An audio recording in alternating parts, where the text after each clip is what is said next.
Allahu Allahu Allahu Allah Allahu Allahu Allahu Allah Allahumma salli ala sayyidina Muhammadin wa ala ali sayyidina Muhammadin kama sallaita ala Ibrahim وعلى آل إبراهيم إنك حميد مجيد اللهم بارك على محمد وعلى آل محمد كما باركت على إبراهيم وعلى آل إبراهيم إنك حميد مجيد السلام عليكم ورحمة الله وبركاته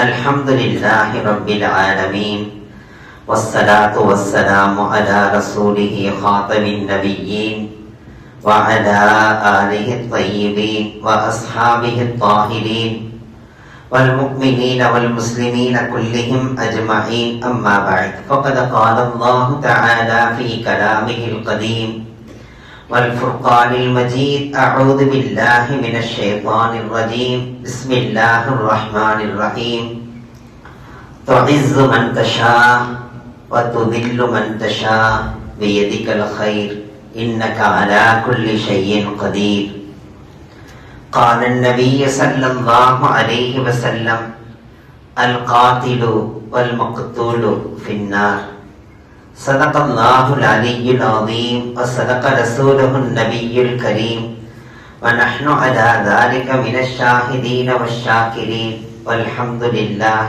رب العالمين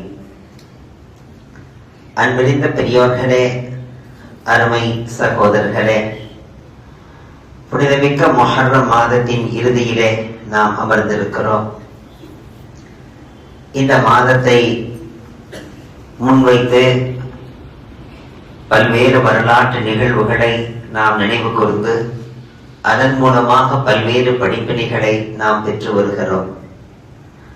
காரணம், வரலாறுகள் தான் புதிய வரலாறுகளை படைக்கும். பல சகாப்தங்கள் தான் புதிய சகாப்தங்களை உருவாக்கும். வீரர்கள், இஸ்லாத்திற்காக வேண்டி தன்னை தந்தவர்கள், இஸ்லாத்திற்காக வேண்டியே தன்னை அர்ப்பணித்தவர்கள், இவர்களை எல்லாம் நினைவு கூறுவது கட்டாயமாக நம் மீது அல்லாஹ் ஏற்படுத்தி வைத்த அருள். அதை நினைவு கூறுகின்ற போதுதான் அடுத்தடுத்து வருகின்ற வாலிபர்கள், இஸ்லாமியர்கள், அவர்களது உள்ளங்களிலே ஈமானுடைய சுடர் அருளாக வருவதற்கு காரணமாக அமையும். இல்லை என்றால் எந்த ஹிஸ்டரியும் தெரியாத போது மந்தமான பிள்ளைகளாக மாறுவார்கள். எனவேதான் நாட்டினுடைய ஹிஸ்டரிகளை எல்லாம் பாட புத்தகங்களிலே வைக்கிறார்கள். ஹிஸ்டரிகள் உண்மையாக இருக்க வேண்டும், அதுதான் அங்கே முக்கியம். அப்படி இருக்கும் போது இஸ்லாமிய வரலாறுகளை நாம் தெரிந்து கொள்ளாமல் இருந்தால் நிச்சயமாக அடுத்தடுத்த காலகட்டத்தை நோக்கி போகும்போது மிகப்பெரிய கைசேதங்களை சந்திக்க வேண்டியிருக்கும். எனவே நாம் நிச்சயமாக அதை நினைவு கூறுவோம், அதை மனதில் இருத்திக் கொள்வோம். ஹஜ்ரத் நபிகள் நாயகம் ஸல்லல்லாஹு அலைஹி வஸல்லம் அவர்களுடைய மறைவுக்கு பிறகு 3 நாட்கள் வரையிலும் நபி அவர்களின் புனித உடலை வைத்திருந்தார்கள். ஏனென்றால் கொஞ்சம் கொஞ்சமாக அத்துணை நபர்களும் நபி அவர்களுக்கு முன்னால் சலாம் உரைக்க வேண்டும் என்பதற்காக புனித உடலை வைத்திருந்தார்கள்.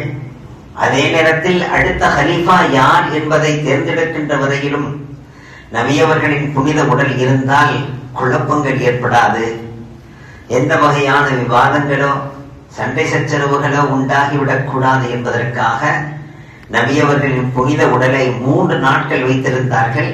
அதற்குள்ளாக யார் ஹலீஃபா என்று தேர்ந்தெடுக்கப்பட்டது. அப்படி தேர்ந்தெடுக்கப்பட்ட நேரத்தில் ஐயம்மத்து மின் குரைஷ் என்ற நபி அவர்களின் சொல்லை அங்கே நினைவுபடுத்தி அன்சாரிகள், மதீனத்துவாசிகள் இஸ்லாம் பரவுவதற்கும் மூளை முடுக்கெல்லாம் சென்றடைவதற்கும் பல போர்களை சந்திப்பதற்கும் மதீனத்து அன்சாரிகள் உறுதுணையாக இருந்தது உண்மைதான். சஹாபிகளுக்கு தங்க இடம் தந்தது உண்மைதான். ஆனால் ஆட்சி அதிகாரம் என்று வருகிற போது பல நாடுகளை கண்டவர்கள், பல நாட்டு மக்களின் குண நலன்களை அறிந்தவர்கள், மக்களின் நாடி துடிப்பை தெரிந்தவர்கள் தான் இருக்க வேண்டும் என்று நபியவர்கள் சொல்லி இருக்கிறார்கள் துவக்கத்திலேயே. அல் அய்யிம்மத்து மின் குரைஷ். ஹிலாஃபத் என்று வந்தால், தலைமைத்தனம் என்று வந்தால், பல நாடுகளை கண்ட, பலரோடு வியாபாரம் வணிகம் செய்த, பல ஊர் சென்று வந்த அந்த மக்கத்து வாசிகள் தான் அதற்கு தகுதியானவர்கள், குறைஷிகள் தான் தகுதியானவர்கள் என்று நபி அவர்கள் சொன்ன ஹதீஸை சொன்ன போது அன்சாரிகள் எல்லாம் அதை கபூல் செய்து கொண்டார்கள். காரணம், அன்சாரிகள் மிருதுவானவர்கள், மதீனத்து வாசிகள் இன்றும் மிருதுவானவர்கள் தான். விவசாயிகளாக இருந்தார்கள், விவசாயத்தை அறிந்தவர்கள், எப்படி விவசாயம் செய்ய வேண்டும் என்ற நுணுக்கம் தெரிந்தவர்கள். அதிலே அவர்கள் உண்மைதான். ஆனால் ஆட்சி அதிகாரம் என்பது அது குறைஷிகளிடத்தில் தான் இருக்க வேண்டும் என்று நபி அவர்கள் சொன்ன அந்த ஹதீஸை சஹாபிகளுக்கு மத்தியிலே சொன்ன போது நபி அவர்களது புனித உடல் இருக்க, அப்படி என்றால் குறைஷிகளிலே யாரை தேர்ந்தெடுப்பது? ஒட்டுமொத்தமாக சஹாபாக்கள் சொன்னார்கள், குறைஷிகளிலே யாரை தேர்ந்தெடுப்பது என்று கேட்கிறீர்களே, எப்பொழுதுமே நபி அவர்களோடவே இருந்தவர் யார்? உள்ளூரிலும் பிரயாணத்திலும் எந்த நேரமும் நபி அவர்களுக்கு துணை நின்றவர் ஹஜ்ரத் அபூபக்கர் சித்திக் ரலியல்லாஹு அன்ஹு. நபி அவர்களுடைய ஹால ஹயாத்திலேயே கடைசி காலத்தில் நபி அவர்கள் நோயிற்ற போது நபி அவர்கள் இருக்கவே இமாமத் செய்கின்ற அந்த பாக்கியம் பெற்றவர்கள். நபி அவர்கள் அப்பொழுதே தனக்கு பிறகு இவர்தான் என்று காட்டிவிட்டு சென்றிருக்கிறார்கள். எனவே ஹஜ்ரத் அபூபக்கர் சித்திக் ரலியல்லாஹு அன்ஹு அவர்களை நீங்கள் கலீஃபாவாக ஏற்க வேண்டும் என்று எல்லோரும் சொன்னபோது எந்த வகையான மாற்று கருத்து இல்லாமல் கலாபத்தை அல்லாஹ் அவர்களுக்கு வழங்கினார்.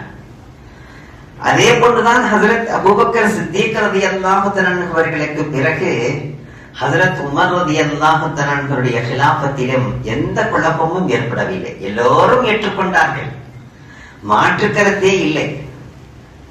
எனக்கு பிறகு நபித்துவம் கிடையாது, ஆனால் நபித்துவம் என்று இருக்குமானால் அந்த நபித்துவத்துக்கான தகுதியெல்லாம் ஹஜ்ரத் உமரிடத்திலே இருக்கிறது என்றார்கள் நபிகள் நாயகம் ஸல்லல்லாஹு அலைஹி வஸல்லம். லா நபிய பாதி, எனக்கு பிறகு நபி கிடையாது. லவ்கான பாதி நபியன் லகான உமர் நபியன். அந்த அளவுக்கு புகழை நபி அவர்கள் ஹஜ்ரத் உமருக்கு தந்திருந்த காரணத்தால் ரலியல்லாஹு தஆலா எல்லோருமாக ஏற்றுக்கொண்டார்கள். ஹஜ்ரத் உமர் ரலியல்லாஹுனுடைய கிலாபத்தில் குழப்பம் ஏதும் இல்லை. ஹஜ்ரத் உமர் ரலியல்லாஹு தஆலா அவர்களுக்கு பிறகு ஹஜ்ரத் உஸ்மான் ரலியல்லாஹு தஆலா நபி அவர்களின் மருமகனார். எப்படிப்பட்ட சஹாபி! அவர்களுடைய வெட்க உணர்வுக்கு மலக்குகளே மதிப்பளித்தார்கள். ஹஜ்ரத் உஸ்மான் ரலியல்லாஹு தஆலா அவர்களுக்கு தன்னுடைய 2 மகளை நபி அவர்கள் ஒன்றன் பின் ஒன்றாக கட்டி கொடுத்தார்கள், திருமணம் செய்து கொடுத்தார்கள். ஒரு மகள் இறந்த போது இன்னொரு மகளை தந்தார்கள். எனக்கு 100 மகளை அல்லாஹ் தந்திருந்தால் 100 மகளையுமே ஒன்றன் பின் ஒன்றாக உஸ்மானுக்கே தருவேன் என்றார். அவ்வளவு அங்கீகாரம் பெற்றவர் தான் ஹஜ்ரத் உஸ்மான் ரலியல்லாஹு அன்ஹு. இஸ்லாத்தை ஏற்பதற்கு முன்பாகவே முஸ்லிமாக வாழ்ந்தவர் என்றவர்களுக்கு பெயர். இஸ்லாத்தை ஏற்பதற்கு முன்பாகவே எந்த சிலைகளுக்கு முன்னாலும் தலை வணங்காதவர், குடி குடிக்காதவர், சீட்டாட்டம் ஆடாதவர், எந்த வகையான ஷரியத் எதையெல்லாம் தடுத்ததோ அதையெல்லாம் தனக்குத்தானே தடுத்து வாழ்ந்தவர். அவ்வளவு நெறியாக முறையாக வாழ்ந்தவர் ஹஜ்ரத் உஸ்மான் ரலியல்லாஹு தஆலா. உஸ்மானிய கனி ரலியல்லாஹு தஆலா. அல்லாஹ் அவர்களிடத்திலே கிலாபத்தை தந்தால் எந்த குழப்பமும் இல்லை. கிட்டத்தட்ட 12 ஆண்டுகள் அவர்களது கிலாபத். ஆனால் பிந்திய 6 ஆண்டுகளில் தான் குழப்பம் வர ஆரம்பித்தது. கிலாபத்தில் குழப்பம் இல்லை, ஆனால் அவர்கள் அந்த ஆட்சியில் ஏற்பட்டிருக்கக்கூடிய ஏற்கனவே இருந்த அந்த அதிகாரிகளை, ஹஜ்ரத் உமர் ரலியல்லாஹு தன்னுடைய ஆட்சி காலத்தில் இருந்த அதிகாரிகளை மாற்றம் செய்து கொஞ்சம் சீர்திருத்தம் செய்ய வேண்டும். இந்த மாற்றம் செய்தல் என்கிற வார்த்தை அவ்வளவு சாதாரணமான வார்த்தை அல்ல. அதிலே நியாயம் நேர்மை பேணப்பட்டால் மட்டும்தான் அந்த மாற்றம் மாற்றமாக இருக்கும். இல்லை என்றால் மிகப்பெரிய மாற்றத்தை உண்டாக்கிவிடும். ஹரத் உஸ்மான் ரலியல்லாஹு தஆலா அவர்கள் ஏற்கனவே இருந்த அதிகாரிகளே இருந்தார்கள் 6 வருடம், குழப்பம் இல்லை. அவர்களை விடுத்து புதிய அதிகாரிகளை போடலாம் என்கிற எண்ணம் வந்தபோது தன் சொந்தத்தில் உள்ளவர்கள் அதற்கு மிகவும் தகுதியானவர்கள் இருக்கிறார்கள் என்று சொல்லி ஏற்கனவே இருந்த பழைய அதிகாரிகளை இடம் மாற்றம் செய்து அந்த இடங்களிலே நிரப்பினார்கள் தன் சொந்தத்தில் உள்ளவர்களை. தகுதியாக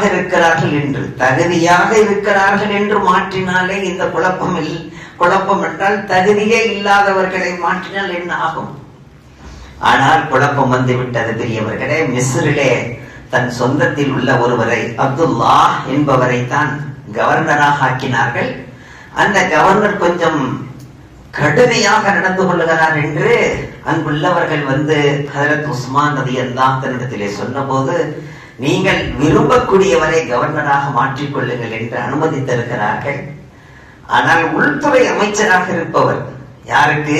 ஹஜ்ரத் உஸ்மான் ரலியல்லாஹு தஆலாவுக்கு உள்துறை அமைச்சராக இருக்கின்ற மர்வான் இப்னு ஹக்கம். இந்த மர்வான் இப்னு ஹக்கமுக்கும் அங்கே மிஸ்ரிலே கவர்னராக புதிதாக பதவியேற்ற அப்துல்லாவும் சொந்தக்காரர். எனவே அதனால் தம் சொந்தத்தில் உள்ளவர் பதவி விலக வேண்டி இருக்கிறதே, அதை விடக்கூடாது என்று உள் வேலை செய்கிறார்.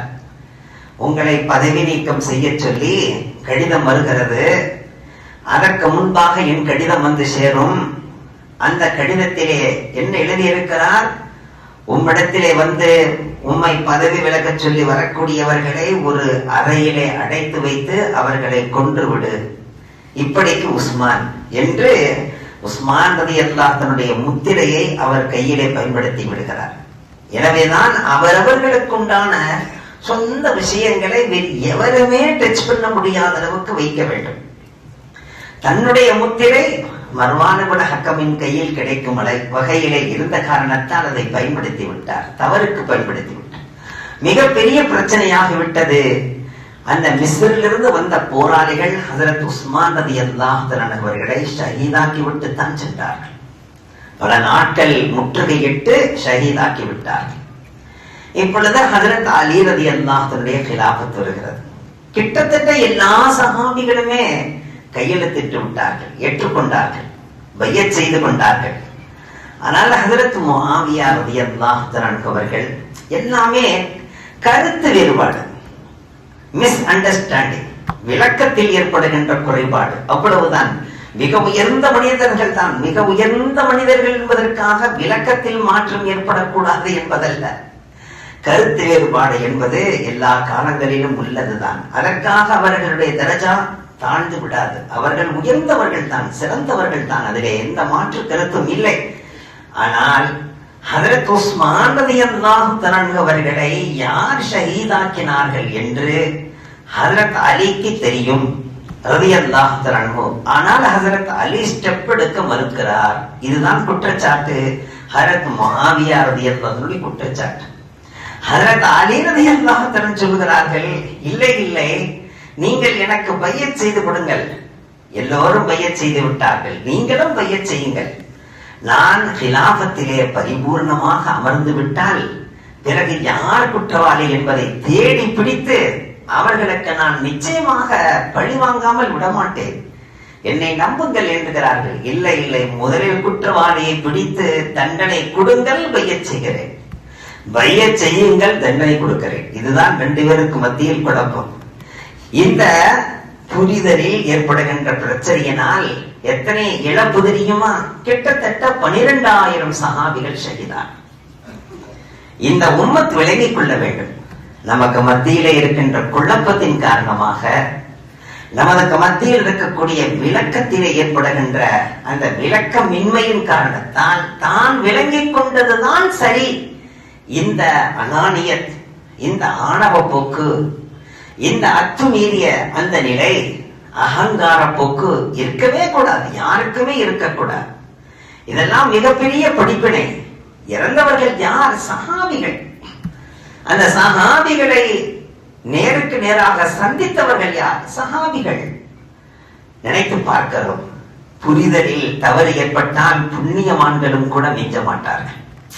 புரிதலிலே தவறு ஏற்பட்டால் புண்ணியவான்கள் கூட மிஞ்ச மாட்டார்கள். கிட்டத்தட்ட 12,000 சஹாபிகள் ஷஹீதான போதுதான் ஹஜரத் அலி ரலியல்லாஹு அன்ஹு சொன்னார்கள், போதும் நிறுத்துங்கள். ஏனென்றால் ஹஜரத் அலியினுடைய படை மிகவும் வலுவான படை.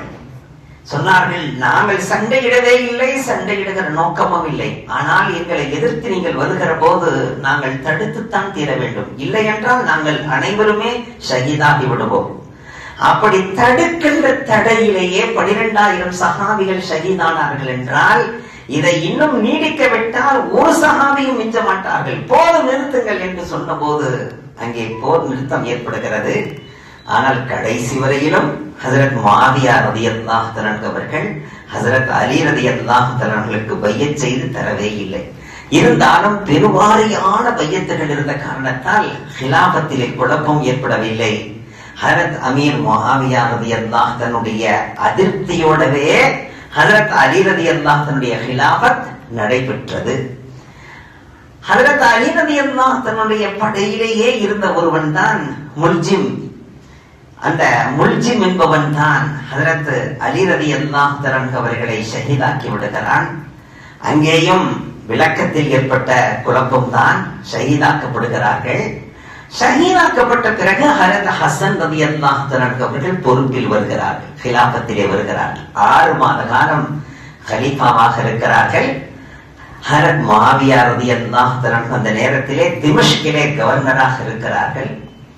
ஹஜரத் அமீர் முஆவியா ரலியல்லாஹு தஆலா அவர்கள் எப்பொழுது ஹஜரத் அலிக்கே பையத் செய்ய மறுத்தார்களோ ஹஜரத் ஹசனுக்கு பையத் செய்வார்களா ரலியல்லாஹு தஆலா. ராஜதந்திரி, அரசை எப்படி நடத்த வேண்டும் என்கின்ற ஆளுமை அறிந்தவர்கள். அப்படி ஆளுமை அறிந்திருந்தால் தான் மற்றவர்கள் இதற்கு தகுதி இல்லை என்கிற எண்ணம் வரும். உண்மையிலே அந்த ஆளுமை இருக்கத்தான் செய்தது, அதிலே சந்தேகம் ஏதும் இல்லை. அந்த ஆளுமை இருக்கிற காரணத்தால் நாம் ஆண்டிட முடியும் என்கிற அந்த தகுதி இருந்த காரணத்தால் ஹசன் ரலியல்லாஹு தஆலா இடத்திலே வந்து, நீங்கள் மிகவும் மிருதுவாக இருக்கிறீர்கள், மிகவும் கருணை உள்ளம் கொண்டவராக இருக்கிறீர்கள், குற்றவாளிகளை எல்லாம் உங்களால் தண்டிக்க முடியாது, உங்களை ஏமாற்றி விடுவார்கள், நாட்டிலே பெரும் குழப்பம் ஏற்பட்டுவிடும், வேண்டாம் தம்பி, என்னிடத்திலே பொறுப்பை தந்து விடுங்கள் என்று ஹஜரத் அமீர் முஆவியா ரலியல்லாஹு அன்ஹு கேட்டபோது, அந்த கேட்டு கொடுப்பதற்கு மத்தியிலே, அவர்கள் கேட்டு இவர்கள் கொடுப்பதற்கு மத்தியிலே 250 பேர் ஷஹீதாகிறார்கள். நினைத்து பாருங்கள், எங்கே தரமாட்டாரோ என்பதற்காக நடந்த ஒரு சின்னதொரு அந்த விபத்திலே இரு பக்கமும் மோதிக்கொண்டதிலே எத்தனை நபர்கள்? 250 நபர்கள் ஷஹீதாகிறார்கள். ஹஜரத் ஹசன் ரலியல்லாஹு அன்ஹு பார்த்தார்கள், இல்லை இல்லை, நாம் தராவிட்டால் இன்னும் இழப்பு அதிகமாகும், தந்து விடலாம் என்கிற எண்ணம் வந்ததற்கே காரணம் இவர் தகுதிதானே, ஆளுமை செய்வதற்கு தகுதியானவராகத்தானே இருக்கிறார், நம்மை விட திறம்பட இந்த நாட்டை இந்த ஊரை மிக அழகான முறையில் கொண்டு செல்லத்தானே செய்வார், அந்த அறிவும் ஆற்றலும் மிக்கவர் தானே கேட்கிறார், தருவதிலே என்ன தவறு என்கிற எண்ணத்தை எல்லாம் கல்விலே போட்டான். ஹசன் ரலியல்லாஹு அன்ஹு அவர்கள் ஹிலாபத்தை அமீர் முஆவியா ரலியல்லாஹு அன்ஹு தந்து விட்டார்கள். கிட்டத்தட்ட 20 ஆண்டுகள் அவர்களது ஹிலாபத் நடந்தது. ஆனால் அதற்கு ஹிலாபத் என்று பெயர் இல்லாமல் சரித்திரத்திலே அதற்கு முலுக்கியத், அரசாட்சி என்று வந்தது. அதற்கு ஹிலாபத் என்கிற பெயர் போய் அமீர் முஆவியா ரலியல்லாஹு அன்ஹு என்கிற பெயர் பெற்றார்கள். 20 ஆண்டுகள். அந்த 20 ஆண்டுகளிலே எந்த குழப்பங்களும் ஏற்படவில்லை, எங்குமே கத்லு காரத் நஹி ஹுவி, எந்த ஒரு பிரச்சனையும் ஏற்படவில்லை, அம்ன சலாமத், மக்கள் அவ்வளவு நிம்மதியாக கழித்தார்கள். 20 ஆண்டுகள் அந்த மக்கள் சலாமத்தாக இருந்ததே ஹஜரத் அமீர் முஆவியா ரலியல்லாஹு அன்ஹுடைய ஹிலாபத், அவர்களது முலூக்கியத், ஹுகூமியத் மிகச் சிறப்பானது என்பதற்கு அடையாளம், அதிலே மாற்று கருத்து இல்லை. ஆனால் ஒவ்வொரு வருடமும் ஹஜரத் ஹசன் ரலியல்லாஹு அன்ஹு அவர்களுக்கு கிட்டத்தட்ட 1,00,000 தீனார்கள் அனுப்பி வைப்பார்கள். ஏன்னா ஆட்சியை சந்தோஷமாக தந்துவிட்ட காரணத்தால் 1,00,000 தீனார்கள் அனுப்பி வைப்பார்கள்.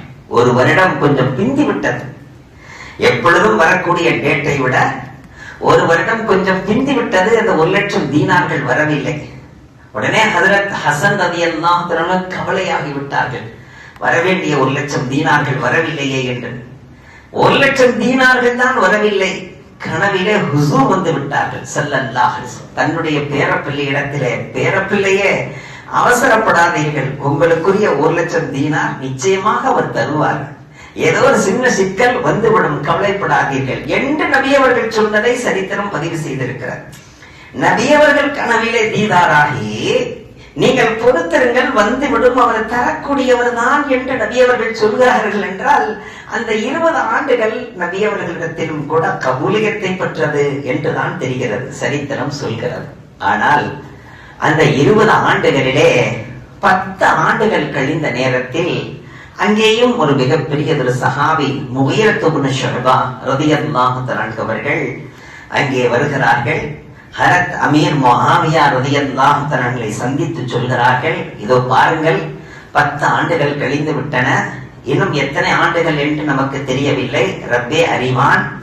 ஆனால் திடுதிப்பிட ஏதேனும் ஒரு முடிவை அல்லாஹ் ஏற்படுத்தி விட்டால் உங்களுக்கு பிறகு மீண்டும் இஸ்லாமிய சமுதாயத்திலே, சமூகத்திலே குழப்பங்கள் ஏற்பட்டுடக் கூடாது என்பதற்காக சொல்கிறேன். நீங்கள் ஹால ஹயாத்தில் இருக்கும் போதே உங்களுக்கு பிறகு யார் என்பதை முடிவு செய்யுங்கள் என்று சொல்லும் போது, நீங்கள் சொல்வதும் சரியாகத்தான் தெரிகிறது என்று சொல்லி தன் மகன் யசீதை பொறுப்பில் ஆக்குவதற்காக ஹஜ்ரத் அமீர் முஆவியா ரலியல்லாஹு தஆலா அவர்கள் முயல்கிறார்கள். இங்கே நான் உள்ளே ரகசியம் மறைந்திருக்கிறது. தன் மகனை பற்றி அறிந்த, தன் மகனுடைய துஷ்ட குணங்களை தெரிந்த, அவருடைய அஹ்லாக்குகளை புரிந்த பிறகும் கூட எதற்காக தன் மகனை கொண்டு வந்தார்கள் என்பதை சரித்திரம் மிகவும் விசித்திரமாகவே பார்க்கிறது. இந்த உலகம் மிகவும் ஆச்சரியமாகவே பார்க்கிறது. அதனுடைய உள்ரங்கத்தை அல்லாஹ் மட்டுமே அறிவான். தன் மகனுக்காக வேண்டி தன்னுடைய ஹால ஹயாத்திலேயே அனைவரிடத்திலேயும் கையெழுத்து வாங்கும் அந்த வேலை நடக்கிறது, பையத் வாங்கும் வேலை நடக்கிறது. தன் ஹால ஹயாத்திலேயே கிட்டத்தட்ட 3/4 சஹாபிகள் கையெழுத்திட்டு விட்டார்கள், பையத் செய்து கொடுத்து விட்டார்கள். யாருக்கு பிறகு? ஹஜ்ரத் அமீர் முஆவியாவுக்கு பிறகு ரலியல்லாஹு தஆலா அவர்களுக்கு பிறகு யசீத் ஆட்சியிலே அமர்வதற்கு பையத் செய்து தந்து விட்டார்கள்.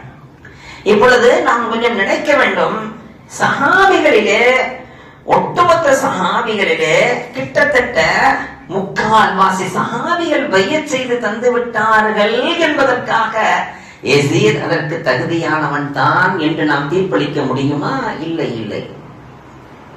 ஒரு மோசமான ஒரு அரசு வருகிறது என்றால் இத்தனை நபர்கள், கோடான கோடி நபர்கள் ஓட்டெடுத்துத்தானே வந்திருக்கிறார், எல்லோரும் தந்துதானே வந்திருக்கிறார், எல்லோரும் அங்கீகரித்துத்தானே வந்திருக்கிறார் என்பதற்காக அவர் அதற்கு தகுதியானவர், அதற்கு உருப்படியானவர், அவர்தான் இதற்கு என்று நிச்சயமாக எந்த அறிவாளியும் சொல்ல மாட்டார். உள்ளங்கத்திலே அநேக பிரச்சனைகள் இருக்கும், வேறு வழி இல்லாமல் பையச் செய்து தந்தவர்கள் தான் பெருங்கொண்ட சஹாபிகள். நினைத்து பார்க்கிறோம். அப்படி கையெழுத்தும் பையத்தும் நடந்து கொண்டிருக்கிற காலத்திலேயே ஹஜ்ரத் அமீர் முஆவியா ரலியல்லாஹு அன்ஹு இறப்பெய்கிறார்கள். ஆனால் அதிகபட்சமான பையத்துகள் இருந்த காரணத்தால், ஏற்றுக்கொண்ட காரணத்தால் ஆட்சியிலே அமர்கின்ற அந்த சூழல் ஏற்பட்டு விடுகிறது. ஆட்சியிலே அமர்ந்தே விடுகிறார், யசீத் அமர்ந்தே விடுகிறார். அப்படி அமர்ந்து கொண்டாலும் கூட அவனுக்கு உள்ரங்கத்திலே ஒரு உரசல்.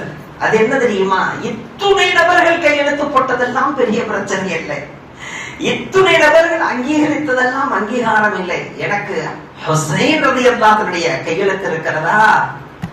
ஹஜ்ரத் ஹுசைன் ரலியல்லாஹு அன்ஹு என்னை ஏற்றாரா? கேளுங்கள். பார்த்தால் அங்கே அப்துல்லாஹ் இப்னு மஸ்ஊத் ரலியல்லாஹு அன்ஹு அவர்கள் பையத் செய்து கொடுத்து விட்டார்கள். ஹஜ்ரத் அப்துல்லாஹ் இப்னு ஜாஃபர் ரலியல்லாஹு அன்ஹு அவர்கள் கையெழுத்து எடுத்து கொடுத்து விட்டார்கள். ஹஜ்ரத் அப்துல்லாஹ் இப்னு ஸுபைர் ரலியல்லாஹு அன்ஹு அவர்கள், ஹஜ்ரத் அப்துல்லாஹ் இப்னு உமர் ரலியல்லாஹு அன்ஹு அவர்கள் எல்லோரும் அங்கீகரித்து விட்டார்கள் என்றால் அந்த அங்கீகாரம் அவருடைய கபூலியத்துக்கு அடையாளமாகுமா?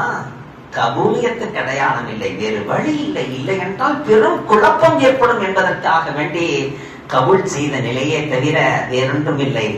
ஆனால் ஹுசைன் ரலியல்லாஹு அன்ஹு ஒரே முடிவாக சொல்லிவிட்டார்கள், நீங்கள் அத்துணை நபர்களுமே பையச் செய்து தந்தாலும் நான் பையச் செய்து தர மாட்டேன். காரணம், அல்லாஹ் குர்ஆனிலே சொல்லுகின்றான், வலா தஆவனு அலல் இஸ்மி வல் உதுவான், நீங்கள் தீமைக்கும் விரோதத்துக்கும் நீங்கள் ஒத்து போகாதீர்கள். வதஆவனு பில் பிர்ரி வத் தக்வா, நன்மைக்கு நீங்கள் ஒத்து போங்கள், நீங்கள் நன்மைக்கு ஒத்து போங்கள், இறையச்சத்துக்கு ஒத்து போங்கள். ஆனால் அநியாயத்துக்கு நீங்கள் ஒத்தே போகாதீர்கள், உயிரே போனாலும் பரவாயில்லை. இந்த எண்ணத்தை கல்வியில் கொண்ட ஹஜ்ரத் ஹுசைன் ரலியல்லாஹு தஆலா அவர்கள், நான் கையெழுத்திடவே மாட்டேன், நான் ஏற்றுக்கொள்ளவே மாட்டேன். ஆனால் அவன் ஒரே பிடியாக இருக்கிறான். அத்துணை நபர்களுடைய கையெழுத்துகளும் அத்துணை நபர்களுடைய ஒப்புதலும் இருந்தாலும் இதெல்லாம் எனக்கு ஒன்றுமே இல்லை, அவருடைய ஒப்புதல் வேண்டும். ஏனென்றால் இதற்கு முன்பாக ஆட்சியிலே இருந்தது அவருடைய ஹசன் ரலியல்லாஹு தஆலா ஆட்சியிலே இருந்திருக்கிறார். எனவே எனக்கு பிரச்சனை என்று வந்தால் இவரின் மூலமாகத்தான் வர இருக்கிறது. எனவே அவர் எனக்கு பையச் செய்தார். ஹஜ்ரத் ஹுசைன் ரலியல்லாஹு தஆலா முடியவே முடியாது என்றார்கள். அதே நேரத்தில் இதையும் சொன்னார்கள், இதோ பாருங்கள், பையிலே கிட்டத்தட்ட 140 சொச்சம் கடிதங்கள் என்னிடத்தில் இருக்கிறது. இந்த கடிதங்கள் எல்லாம் கூஃபா வாசிகள் போட்டதுதான். இந்த கூஃபா வாசிகள் என்னிடத்தில் சொல்கிறார்கள், இதோ இங்கே ஆட்சியிலே அமர்ந்து விட்டான் கொடுங்கோலன், நாங்கள் எல்லாம் அவனை அங்கீகரிக்கவில்லை, நீங்கள் உடனே புறப்பட்டு வாருங்கள், உங்களது கரத்திலே பையச் செய்து உங்களை நாங்கள் கிலாபத்தை தந்து அமர வைக்கிறோம். அதை நம்பினார்கள். ஆனால் பெரும் சஹாபிகள் எல்லாம் தடுத்தார்கள், போகாதீர்கள், கூஃபாவுக்கு போகாதீர்கள். கூஃபா வாசிகள் அல் கூஃபா லா யூஃபா, கூஃபி லா யூஃபி என்றெல்லாம் பழமொழி இருக்கிறது. கூஃபா வாசி சொன்ன சொல்லை நிறைவேற்ற மாட்டான், அவன் ஒப்பந்தங்களை முறிப்பவனாக இருப்பான், அவனை நம்பி போகாதீர்கள் என்றெல்லாம் சொன்னார்கள். இல்லை இல்லை, இந்த கடிதம் என்னை வரவழைக்கிறது, நான் போகவில்லை என்றால் கியாமத்திலே யார் பதில் தருவது என்றெல்லாம் சொல்லி தான் மட்டும் போகாமல் தன்னுடைய குடும்பத்தார்கள் அனைவரையும் அழைத்துக் கொண்டு கிட்டத்தட்ட 72 நபர்கள் அங்கே போகிறார்கள். இவர்கள் கிளம்பி வருகிறார்கள் என்கிற செய்தி அவனுக்கு தெரிந்தது. உடனே இப்னு ஜியாத் என்கிற ஒருவரை நீங்கள் செல்லுங்கள், 72 நபர்கள் வந்து கொண்டிருக்கிறார்கள், அவர்களை வரவிடாமல் தடுங்கள் என்று அவன் சொல்லி அனுப்ப, இப்னு ஜியாத் அவன் தான் அங்கே கொலை வெறியாட்டம் ஆடிவிட்டான். அவன் அங்கே கர்பலா என்கிற இடத்திலே வைத்து எல்லோரையும் தடுத்து விட்டான். அந்த கர்பலா என்கிற மைதானம் இருக்கிறதே, மேலே எந்த வகையான நிழலுக்கு இடமில்லாத இடம். இந்த இடத்திலேயே நீங்கள் எல்லாம் இறங்கி விடுங்கள் என்று அவர்களுடைய வாகனத்திலிருந்து இறங்க வைத்தான். தண்ணீரை தடை செய்து விட்டான். முழுக்க முழுக்க அனைத்து பாதுகாப்பை போட்டு மீண்டும் திரும்பி செல்லவே கூடாது என்று அவர்களை தடுத்து விட்டான். இந்த 3 செயல்களை இப்னு ஜியாத் செய்தான். எந்த வகையான மறைவுக்கு இடமில்லாத வெட்ட வெளியிலே இறங்க வைத்தான், ஒரு சொட்டு தண்ணீர் இல்லாமல் ஆக்கிவிட்டான், திரும்பி செல்ல விடாமல் தடுத்து விட்டான். இந்த 3 ஹஜ்ரத் ஹுசைன் ரலியல்லாஹு தஆலா சொன்னார்கள், யஸீதை நாங்கள் சந்தித்து பேச வேண்டும், அதற்கு வாய்ப்பு ஏற்படுத்து. 1. 2வது, எங்களை திரும்பி செல்ல விடு, இல்லை என்றால் எங்களை கொலை செய்யாமல் விட்டுவிடு. 3 சொன்னார்கள். 3ஐயுமே அவன் செவிமடுக்கவில்லை. கடைசியாக 72 நபர்களையுமே கொன்று விட்டான். அதிலே ஒரே ஒரு குழந்தை மட்டும்தான் ஹஜ்ரத் ஹுசைன் ரலியல்லாஹு தன்னுடைய மகனார் ஸைனுல் ஆபிதீன் ரலியல்லாஹு தன் சின்ன குழந்தையாக இருந்தது, ஜுரமாக இருந்தது, இறக்கப்பட்டு விட்டு விட்டான். ஹஜ்ரத் ஸைனுல் ஆபிதீன் ரலியல்லாஹு தஆலா அவர்களின் மூலமாக இன்று உலகெங்கிலும் அல்லாஹ் ஜல்ல ஷானஹு வ தஆலா நபி அவர்களுடைய பாரம்பரியத்தை பரவ விட்டிருக்கிறார். ஆனால் அந்த எதிர்த்தரப்பில் உள்ள அந்த சண்டாளர்கள், கொடுங்கோளர்களை அல்லாஹ் நாமோ நிஷான் நேசுக்கர்தியா, இன்ன ஷானி அக்க ஹுவல் அப்தர் என்று அல்லாஹ் சொன்னது போல உங்களுக்கு எந்த சந்ததியும் கிடையாது, உங்களது சந்ததிகள் உலகத்தில் எங்குமே இருக்க முடியாது என்று சந்ததியற்றவர்களாக அவர்களை ஆக்கி அத்துணை நபர்களையும் ஷஹீதாக்கிய பிறகும் கூட ஹஜ்ரத் ஸைனுல் ஆபிதீன் ரலியல்லாஹு தஆலா மூலமாக உலகெங்கிலும் நபி அவர்களது குடும்பத்தார்களை பரவ விட்டிருக்கிறார். எவ்வளவு பெரிய கொடுங்கோலன்! அவன் ஆட்சிக்கு வந்த பிறகு 3 ஆண்டுகள் ஆட்சி செய்தான். என்ன ஆட்சி செய்தான்? 35 வயது. அவனுக்கு என்ன முதிர்ச்சி இருக்கும்? அவனுடைய படையை ஏவி விட்டான். மதீனமா நகரத்துக்குள்ளே ஏவிவிட்டான். மதீனமா நகரத்திலே மஸ்ஜித் நபவியிலே பாங்கு சொல்லாமல் பல நாட்கள். அவனுடைய குதிரைகள் எல்லாம் மஸ்ஜித் நபவிக்குள்ளே கட்டப்பட்டது. மஸ்ஜித் நபவிக்குள்ளே தொழுகை இல்லாமல் ஆக்கினான். மக்கமா நகரத்துக்கு ஒரு படையை அனுப்பினான். அந்த படை காபத்துல்லாஹுடைய திரையிலே தீயிட்டு கொளுத்தியது. காபத்துல்லாஹுடைய அந்த இடங்களை எல்லாம் சிதிலப்படுத்தியது. கடுமையான கொடுங்கோலன். கடைசியாக 3 ஆண்டுகளுக்கு பிறகு அவனது ஆட்சி நீடிக்கவில்லை. கடுமையாக நோய் தாக்கப்பட்டு இறந்தான். கடுமையாக நோய் தாக்கப்பட்டு இப்னு ஜியாதை அதற்கடுத்து வந்த முஹ்தார் என்கிற அரசர், அந்த இப்னு ஜியாத் தானே வெட்ட வெளியில் இறக்கியது, கொலை செய்ய வைத்தது எல்லாமே. அவனை துண்டு துண்டாக ஆக்கி நாய்களுக்கு போட்டார். பிறகு அந்த முஹ்தார் என்கிற அந்த அரசர் தான், யசீதுக்கு பிறகு வந்த அரசர் தான், ஒரு நாளைக்கு குறைந்தது 240 நபர்களை தேடி தேடி பிடித்து அதிலே ஈடுபட்டவர்கள் யார் யார் என்று ஒரு நாளைக்கு 240 நபர்களை கத்தல் செய்தார். அதிலே அநேக நபர்கள் பைத்தியமாக திரிந்தார்கள். அல்லாஹ் அவர்களை உலகத்தில் நிம்மதியாக வாழ விடவில்லை. ஆனால் இன்று வரையிலும் நபிகள் நாயகம் ஸல்லல்லாஹு அலைஹி வஸல்லம் அவர்களுடைய பேர பிள்ளைகளின் பெயர்களை நாம் கண்ணியத்தோடு உச்சரித்துக் கொண்டிருக்கிறோம். அல் ஹஸன் வல் ஹுசைன் சய்யிதா ஷபாபி அஹ்லில் ஜன்னா என்று நாம் இன்றும் உச்சரிக்கிறோம் என்றால் கபூலியத்தின் அடையாளம் தான். நபிகள் நாயகம் ஸல்லல்லாஹு அலைஹி வஸல்லம் சொன்னார்கள், என்னிடத்திலே ஜிப்ரீல் வருகை தந்தார். வருகை தந்தவர் என்னிடத்தில் ஒரு செய்தி ஒன்றை சொல்லிவிட்டு சென்றார். என்ன செய்தி தெரியுமா? என்னுடைய மறைவுக்கு பிறகு என்னுடைய பேர பிள்ளைகளான ஹசன் ஹுசைன் இருவருமே ஷஹீதாக்கப்படுவார்கள். அந்த இருவருமே ஷஹீதாக்கப்படுவதிலே என்னுடைய பேர பிள்ளைகளில் ஹுசைன் இருக்கிறாரே, ஃபுராத் நதிக்கரை ஓரத்திலே அவரும் குடும்பத்தார்கள் எல்லோருமாக சேர்ந்து ஷஹீதாக்கப்படுவார்கள் என்று ஜிப்ரீல் இடத்தில் சொல்லிவிட்டு சென்றார் என்று நபி அவர்கள் சொன்னபோது சஹாபாக்கள் கேட்டார்கள், யா ரசூலல்லாஹ், அந்த தக்தீரை இறைவா நீ மாற்றிவிடு என்று நீங்கள் துஆ செய்யலாமே யா ரசூலல்லாஹ். உடனே நபி அவர்கள் சொன்னார்கள், நான் அப்படி துஆ செய்யவில்லை. ஏனென்றால் ரப்பு ஒரு முடிவை எடுத்த பிறகு அந்த முடிவை மாற்று என்று சொல்லுகிற சக்தி எல்லாம் எனக்கு இல்லை. ஆனால் ரப்பிடத்திலே நான் சொன்னேன், ரப்பே நீ நடத்த போகின்ற அந்த நிகழ்விலே அதை எதிர்கொள்ளுகிற சக்தியை கொடு என்னுடைய பேர பிள்ளைகளுக்கு. அந்த மனோ திடத்தை கொடு, மனோ வலிமையை கொடு, சாதிக்கிற சக்தியை கொடு, சமாளிக்கிற ஆற்றலை கொடு. அந்த நேரத்தில் பின்வாங்கி விடாமல் இருக்கிற அந்த தைரியத்தை கொடு என்று நான் கேட்டேன். அந்த தைரியத்தை அல்லாஹ் அவர்களுக்கு கொடுத்து கண்ணியப்படுத்தினார். எனவே தான் பெரியவர்களே, அந்த நிகழ்வுகளிலே நாம் நினைத்து பார்க்கிறோம். ஆட்சியை தேடியெல்லாம் செல்லவில்லை, ஹுக்குமத்தை தேடியெல்லாம் செல்லவில்லை. இந்த மக்கள் கடிதம் போட்டிருக்கிறார்களே, அதற்கு நான் பதில் தர வேண்டும், இதற்காக நான் போகிறேன் என்று நான் போனார்கள். ஏனென்றால் நபிகள் நாயகம் ஸல்லல்லாஹு அலைஹி வஸல்லம் சொன்னார்கள், எந்த பொறுப்புகளையும் நீங்களாக கேட்டு பெறாதீர்கள். உங்களிடத்திலே நிர்பந்தமாக தரப்பட்டால் இதை நீங்கள் தான் செய்தாக வேண்டும், நீங்கள் தான் நடத்தியாக வேண்டும் என்று அல்லாஹ்வின் மூலமாக உங்களுக்கு நிர்பந்தமாக தரப்பட்டால் வெறும் பொறுப்புகள் மட்டும் அதிகாரங்கள் மட்டும் வராது, அந்த அதிகாரத்தை நிறைவேற்றுகின்ற சக்தியும் சேர்ந்து எல்லாம் தந்துடுவான்.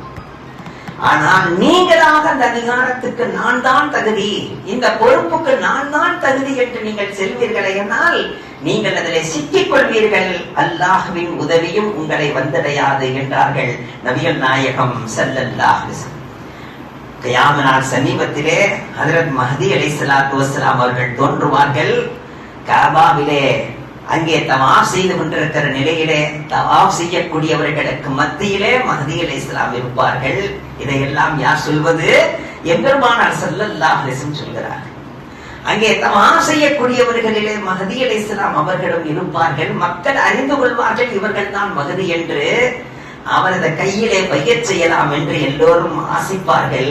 ஆனால் அவர்கள் சொல்வார்கள், நீங்கள் நினைக்கிற அளவுக்கு தகுதி எல்லாம் என்னிடத்தில் இல்லை, என்னை நீங்கள் பொறுப்பில் ஆக்க பார்க்கிறீர்கள், என்னிடத்தில் பையச் செய்கிற அளவுக்கு நான் உயர்ந்தவனா, நான் சிறந்தவன் இல்லை, இல்லை, நீங்கள் தான் என்று சொல்லி துரத்தி கொண்டு வருவார்கள். அப்படி துரத்தி கொண்டு வருகிற போது மக்கமா நகரத்திலிருந்து வெளியேறி நபி அவர்கள் ஒரு இடத்தை குறிப்பிடுகிறார்கள். அந்த இடத்தில் வைத்து மக்கள் அவர்களை முற்றுகையிட்டு பிடிப்பார்கள். பிடித்து நிர்பந்தமாக அவர்களது கையிலே எல்லோருமாக வையச் செய்வார்கள். பிறகு உலகெங்கிலும் உள்ள அனைவரும் வையச் செய்வார்கள். தன்னை தகுதி இல்லை என்று சொல்லும் போதுதான் அவர்கள் தகுதி என்பதற்கான அங்கீகாரம் பிறக்கிறது.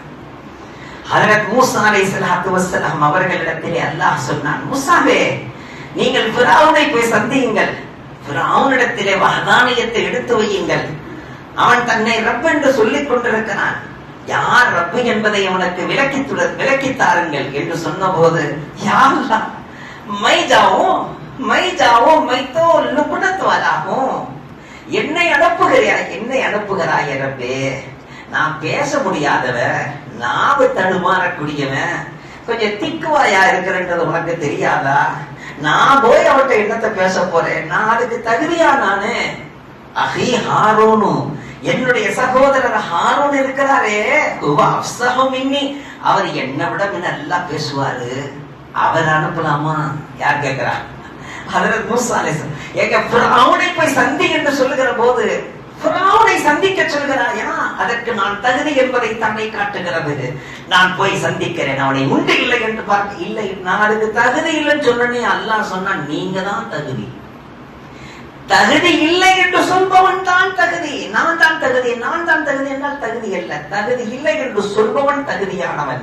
உடனே அல்லாஹ் சொன்னான், இந்த பணிவு தான் எனக்கு பிடித்திருக்கிறது, வாங்க உங்கள்கிட்ட நேரடியா பேசணும்னு ஆசைப்படுறேன், தூர் சினா மலைக்கு வாருங்கள் என்று அல்லாஹ் அழைத்ததற்கு அதுதான் காரணம். தன்னை தகுதி என்று நினைப்பவன் தகுதியானவன் அல்ல, அல்லாஹ்வினால் தகுதியாக்கப்படக்கூடியவன் தான் தகுதியானவன். வேலூரில் பாக்கியாத்து சாலிஹாத்திலே என் தந்தை அவர்கள் பொறுப்பில் இருந்த நேரத்தில் நடந்த நிகழ்வு உண்மையிலே நாம் நினைத்து பார்க்க வேண்டிய நிகழ்வு.